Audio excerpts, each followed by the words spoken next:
Whether it's a prison for drunks, borrowed from the Scottish coat of arms, from a logo competition, or inspired by Benfica, here's how 20 British football clubs got their logos. Special Relegation Edition. North London's most successful club were originally founded south of the River Thames in Woolwich by workers at the Royal Arsenal, which was a facility used to research and produce armaments for the British Armed Forces. The first crest featured 3 cannons from above, with 3 pictures of Chewbacca, taken from the coat of arms from the Metropolitan Borough of Woolwich. After moving north of the river to Highbury and changing their name from Woolwich Arsenal to just Arsenal, the badge was changed to a single cannon facing west. The next design flipped the cannon to face east, only for the next design to flip the cannon back to facing west. In 1949, a more detailed shield design was introduced, which was tweaked ever so slightly over the years. It featured a Gothic font and a tiny version of the coat of arms for the borough of Islington, which is where the club moved to in 1912. This was used until the current badge was introduced in 2002. While the crest is the primary logo for the club, the cannon has appeared on its own, originally on an away and goalkeeper shirt in 2021, appearing on the home kit for the 24-25 season, and it feels like a throwback to shirts from a few decades ago. Back in the early 20th century, Arsenal had several text-based logos too. In the 1930s, they used a monogram logo that was also used at the entrance to Highbury's East Stand and is still there to this day. Plus, the logo appears on items of retro clothing in Arsenal's store. Aston Villa's rampant lion is derived from the red lion seen on the Scottish coat of arms. Thanks to local Scots William McGregor, a committee member and founding member of the EFL, and George Ramsey, a former player and manager for Villa, who held the record for the most league title wins until he was surpassed by Fergie in 1999. A white star will be added to represent the club's 1982 European Cup win, but this wasn't added until 2007. The rampant lion has flip-flopped between red and yellow, and the club can't seem to decide if they prefer the shield or the roundel design, although the use of the red lion has been compared to a similar lion seen on the crest for the Scottish club Rangers. In 2016, there was a great design with a refreshed line that was binned in 2023 for a revival of a classic roundel design, only for this design to be killed within one season, and the 2016 crest was brought back and made much worse. The motto often seen on the Villa crest is "Prepared," which was dropped in 2016 as apparently it was too difficult to read when the crest was scaled down. I was hoping there would be some interesting history behind the motto, but there really isn't any, and it's been the club's motto since 1878. Bournemouth's first badge was based off the town's coat of arms, which references the city's gardens and parks and the fish from the River Stour that marks the boundary between Christchurch and Bournemouth. And like a lot of clubs, they had a logo in the 60s that was just their initials, which was the style at the time. Well, at first glance, their current logo is kind of generic and boring. The head in the logo is meant to be Dickie Dowsett, who played for Bournemouth in the late 50s and early 60s. Despite what the logo represents, Dowsett doesn't have an ear on his neck like in the badge, but he did play a crucial role in rebranding the club in the 70s, as the badge with the droopy ear was first introduced in 1972 and has been gradually updated ever since. In 1981, a short-lived design was used that featured 2 cherries and a football, which I'm not sure if it looks a bit rude or not, but in early 2024, a new logo was leaked that was a modern refresh of this design, including the full name and founding date rather than just the nickname. It was speculated that this would be used for the 24-25 season, but instead it appears to have only been used on merchandise and for Michael B. Jordan's clothing collection. Apparently, the origins of Bournemouth's nickname the Cherries is a bit murky. It either simply comes from the colour of the kit, or the more elaborate explanation is the location of their stadium. Originally named Dean Court, it was next to the Cooper Dean estate, which apparently had cherry orchards within its grounds. Brentford are a club with a varied logo history featuring heraldic shields, roundels and a cartoon bee. This was a short-lived design that was only used to celebrate the club's centenary in 1989. The current logo appears to be a refreshed version of a logo from 1972 that featured a roundel with the bee and the team's colours. When the current design was first revealed in 2016, the bee was criticised for looking a bit too much like a hornet or a wasp. It replaced one of the messiest club logos you'll ever see, which was a refreshed version of a better design from the 1960s. The design featured imagery from the coat of arms of Brentford and Chiswick, such as 3 short swords known as sea axes, along with a beehive and the team's signature stripes. Despite Brighton and Hove Albion being known as the Seagulls, the club's original nickname was the Dolphins, as they're regularly spotted off the coast. They're used in imagery around the town, featured in the coat of arms, and in the club's logo in 1974. The club apparently got their new nickname during an encounter with Crystal Palace fans, thanks to English football's most confusing regional rivalry. Prior to a home match, a group of Crystal Palace fans started chanting Eagles, with the Brighton and Hove Albion supporters responding with the chant Seagulls. The Seagulls would become the new nickname and first featured on the badge in 1977. The Seagull was always pictured flying west until 2011 when it was flipped to flying east, which is also a refreshed version of the badge from 1977. And in the 2001 season, the badge was changed to the coat of arms for Brighton and Hove to celebrate the club's centenary, a reference to the original badge for the team. 2 years later, Brighton's logo went from complex to minimalist, as their home shirt featured a simple logo of just the seagull, but this only stuck around for a few seasons. Chelsea's original logo was a roundel featuring a pensioner. Not an old age pensioner, the pensioners are army veterans who live at the Royal Hospital Chelsea nearby. This was in place until the 1950s, but was seen as being old-fashioned. It was replaced by a placeholder crest that featured the club's initials, until a new roundel design was introduced that featured a rampant lion holding a gold staff, a combination of two images seen in the coat of arms for Chelsea. Despite having a great logo, the club went through a bit of an identity crisis, as they followed this up with a simple initials logo, then a much worse version of the rampant lion. A new line design was gradually updated over the next 30 years, when the roundel logo was revived and modernised for the club's centenary in 2005.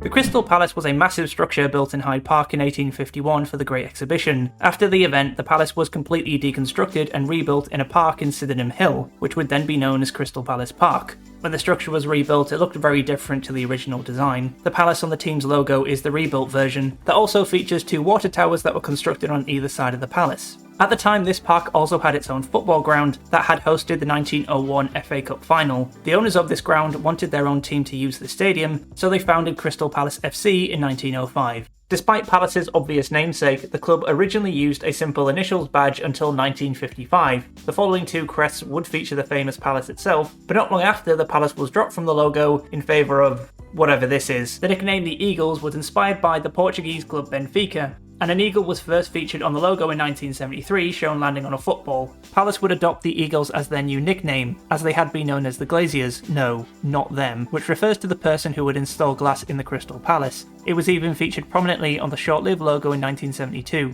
The Eagle and Palace were finally combined in 1987, and has since been modernised over time, with the most recent version being introduced in 2013. Everton's crest depicts the Everton lockup, located on Everton Brow in Liverpool. Did I mention I'm talking about Everton? It's a small round building with a cone roof constructed back in 1787, and if the name wasn't a giveaway, it was used for temporarily detaining criminals before being transferred to full-time prisons, but were more commonly used for detaining drunks. It's a pretty odd choice for a symbol of a football club, but the tower has been used to represent the club since 1879, when the club changed its name from St Domingo's to Everton, as the club was founded by members of the congregation. The icon first appeared in 1938, set in a shield between two wreaths. While this represented the club, Everton didn't use this crest on their shirts. Instead, it was designed for the official club neckties. It was replaced by a simple initials design, and replaced again by an even simpler initials design. The first crest to be used on the shirts was a refreshed design from 1978. The tower has been used on the crest ever since, including in the 2013 design that was binned after one season thanks to the fans absolutely hating the logo, and a refreshed design was created in 2014. Fulham's badge features the letters FFC in a shield. Fulham actually has a fairly varied logo history, including this badass crest from 1898. Followed by a design that featured a drawing of the actual Craven Cottage that the ground takes its name from. The cottage still stands in the corner of Fulham Stadium. It was originally built in the 1700s in an area that was used as a royal hunting ground. Fulham have also used the borough's coat of arms, as well as simplified versions of the coat of arms, and yet another initials logo. A couple of Ipswich's first logos used the shield seen in their coat of arms, which featured the rampant lion on one side and the bow of three ships on the other. A version of the team's current logo appeared in 1972. The design was chosen during a competition, as it was submitted by a Mr. John Gamage, a former postmaster and treasurer of the Supporters Club. According to Mr. Gamage, in the flamboyant days of the ancient pageant, with kings and noble lords in attendance, knights in shining armour changed and fought in the sporting area on their fiery steeds, and the Suffolk Punch reigned supreme. Which is a little bit confusing, as from what I've read, the Suffolk Punch was mostly used for farming. The badge's castle shape is simply meant to represent the many historical buildings, and the waves reference Ipswich's role as a major port since the Middle Ages. The badge was refreshed in 1995 with the yellow changed to red. Honestly, I do prefer Mr. Gamage's version over the current design. Leicester City are nicknamed the Foxes due to the county having a high fox population and for being the birthplace of fox hunting. A fox has been used on the team's badge since the first version was created back in 1948. Early versions of the crest featured crossed hunting whips behind the fox, but a white flower called the cinquefoil was added in 1992, as this was also used on Leicester's coat of arms. The overall design has received a few minor updates, and the current version has been used since 2010. Liverpool's badge, unsurprisingly, depicts the liver bird, a mythical creature that is the symbol of the city, as it's used on the coat of arms for both universities, the city council's logo, and on top of the liver building. Oh no, the liver building. Why isn't it called Liverpool then? Like many other teams, the first crest was based off the coat of arms, until the 1940s, when a bespoke crest was designed for the club. The 1992 crest was introduced to celebrate the club's centenary, and resembles the badge seen today, which included detailing from the Shankly Gate at Anfield. Named after former manager Bill Shankly, who led Liverpool from the second division to the top flight of English football, winning the league 3 times, the club's first FA Cup, and their first European title. To many football fans, he is perhaps best known for this quote. Somebody said the football's a matter of life and death to you. I said, listen, it's more important than that. The badge added 2 torches, a symbol of the Hillsborough Memorial. Commemorating the victims of the Hillsborough disaster from 1989, the badge was later refined in 1999 and is still in use today. A few teams have used simplified versions of their badges, such as Arsenal, Chelsea and Man United. Liverpool introduced a simplified badge in 2012 that has been used on the team shirts, while keeping the 1999 crest to represent the club. The logo is a redesigned version of the 1968 logo, which simply depicts the liver bird with the laver seaweed in its beak.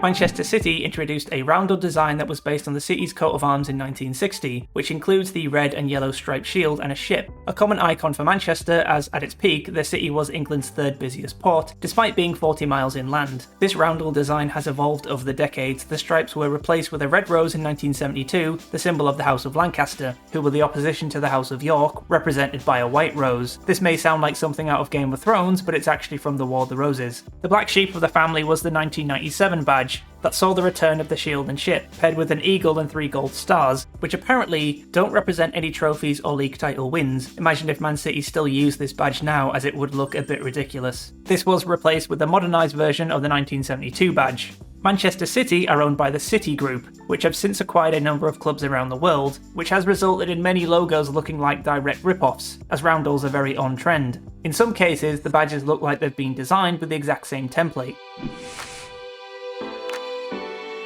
Manchester United's crest is based off the city's coat of arms. Again, United's old crest looked pretty similar to the current design but feature the ship and stripes, with the footballs later being changed to roses. Again, the Red Devil nickname was inspired by the rugby league team the Salford Red Devils, as United's original nickname was the Busby Babes. This was changed in the late 1950s by manager Matt Busby, as he found the moniker to be much more intimidating, and the Devil first appeared on the badge in 1973. The badge was refreshed to the design we see today in 1998.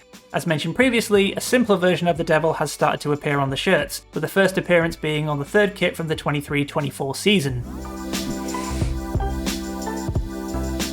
Stop me if this sounds familiar, but Newcastle United's badge is based off the city's coat of arms, first introduced in 1988.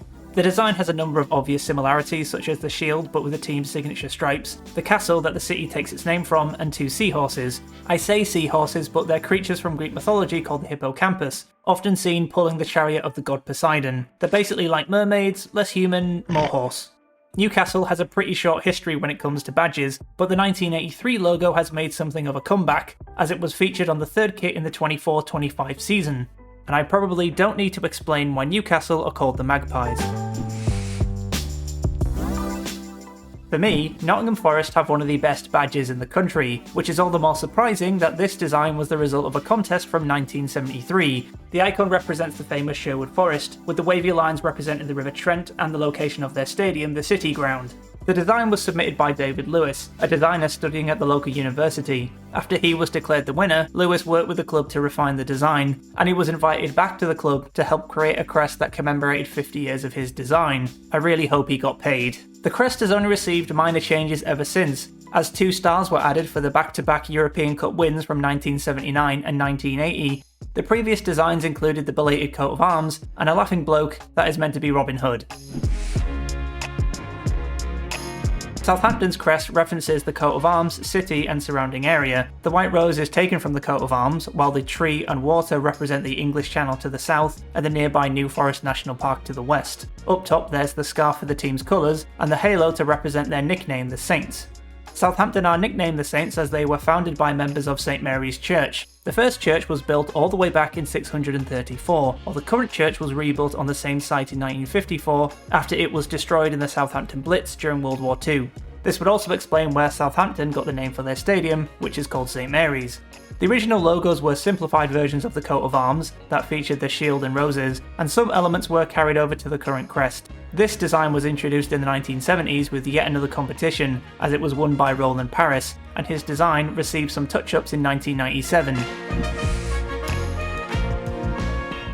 The Hotspur in Tottenham's name is named after the knight Sir Henry Percy, also known as Harry Hotspur. He was known by the Scots to dig his spurs into his horse when he advanced in battle. The Percy family were Earls of Northumberland, but their descendants owned land in the area that would become North London, such as the location of the club's first ground in the Tottenham Marshes. Sir Henry Percy would inspire Spurs' logo, which originally featured a cockerel, as well as their nickname, the Fighting Cocks. Former Tottenham player James William Scott made a bronze cast of a cockerel standing on a football in 1909, which could be seen on the roof of White Hart Lane. A version of the cockerel standing on the ball would then appear in the logo, and it's been featured in the crest in some shape or form ever since. The club, formerly known as Tottenham, has one of the most indecisive logo histories I've ever seen, as it seems every few years the crest was changed. In 1983, they introduced a crest that looked like it could be based off some coat of arms, but it's actually completely made up, as it featured references to local landmarks like Bruce Castle and the Seven Sisters. A number of badges featured two lions that are apparently a reference to the Percy family's coat of arms, which are also derived from the coat of arms for Northumberland. A monogram that sat underneath the bronze cast at White Hart Lane can also be seen on some versions of the team's old logos, and this monogram was updated for the team's 2024 brand refresh. West Ham United's crest has featured two crossed rivet hammers since 1923. They're a reference to the club's origins, as the club was created by members of the Thames Ironworks and Shipbuilding Company based in East London in 1895. This would also explain West Ham's nickname of the hammers, as the rivet hammer was a common tool in shipbuilding. A castle had been featured on the crest since 1964, believed to represent Boleyn Castle, and West Ham's previous stadium was also called the Boleyn Ground, but to many it was known as Upton Park. It featured two castle structures at the entrance, but the ground was torn down in 2016, after West Ham sold its soul to move to England's worst football stadium. The badge was also changed in 2016 to a simpler design to coincide with the team's move to this new stadium. While losing the castle was a shame, I do prefer the detailing and shading on the new hammers, as this crest added the initials TIW, a neat reference to the original company and team name. Wolverhampton Wanderers are unsurprisingly known as Wolves. A version of the angular wolf logo was introduced in 1979. It's one of those icons that could have been made at any point in the last 80 years, and looks modern even today. Wolves had used the town's coat of arms, but most of their logo history has involved a wolf in some form, with the wolf's head being refreshed several times with mixed results. And the current version was introduced in 2002.